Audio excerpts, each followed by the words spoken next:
எதிர்காலம் வரும், என் கடமை வரும், இந்த கூட்டத்தின் ஆட்டத்தை ஒழிப்பேன்.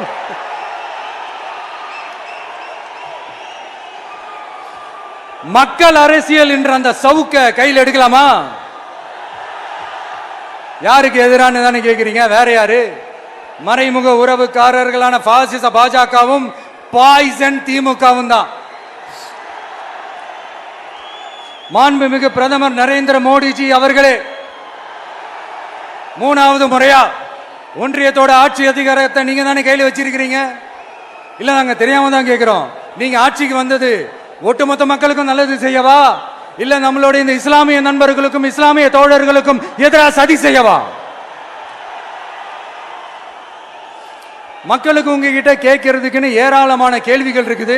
அதனால அவங்க சார்பா அவங்கள ஒருத்தனா அவங்களோட ஒரு உண்மையான ஒரு பிரதிநிதியா உங்ககிட்ட சில கேள்விகள் கேட்கணும். மிஸ்டர் பிரைம் மினிஸ்டர் அவர்களே, நம்ம தமிழ்நாட்டு மீனவர்கள் கிட்டத்தட்ட ஒரு 800 பேருக்கு மேல இலங்கை கடற்படையால தாக்கி அழிக்கப்பட்டிருக்கிறாங்க.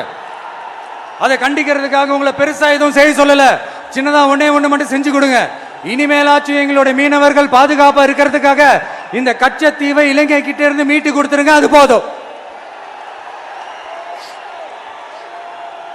உங்களுடைய இந்த முரட்டு பிடிவாதத்தால நீங்க நடத்துற இந்த நீட்டு தேர்வு, அதனால இங்க என்னென்ன நடக்குதுன்னு சொல்றதுக்கே மனசு வலிக்குது. அதனால அந்த நீட்டு தேர்வு தேவையில்லைன்னு அறிவிச்சிருங்க, அது போதும். செய்வீர்களா திரு நரேந்திரபாய் தாமோதர் மோடிஜி அவர்களே? எங்களுக்கு என்னென்ன தேவையோ என்னென்ன நல்லதோ அதெல்லாம் செய்ய மாட்டேங்கிறீங்க. ஆனா ஆட்சி அதிகாரத்தை மட்டும் கையில வச்சுக்கிட்டு மக்களை ஏமாத்த நேரடியாக ஒரு பாசிச பாஜக அடிமை கூட்டணி ஒண்ணு. அடுத்து உங்களோட இந்த மைனாரிட்டி ஆட்சியை ஓட்டுறதுக்காக மறைமுகமாக RSS அடிமை குடும்பம்னு இன்னொரு கூட்டணி. இப்படி மக்கள் சக்தியே இல்லாத இந்த ஊழல் கட்சிகளை மிரட்டி அடிபணிய வச்சு 2029 வரைக்கும் சொகுசு பயணம் போயிடலாம்னு திட்டம் தீட்டி வச்சிருக்கிறீங்க. அதானே ஜி? என்ன ஜி?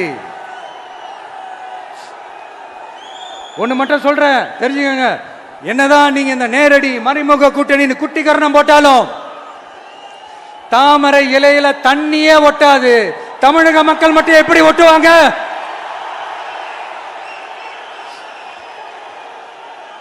இங்க ஒரு MP சீட்டு கூட தரலன்றதுக்காக தமிழ்நாட்டுக்கும் தமிழ்நாட்டு மக்களுக்கும் எதுவுமே செய்யாம ஓரவஞ்சனை செய்யுது இந்த ஒன்றிய பாஜக அரசு.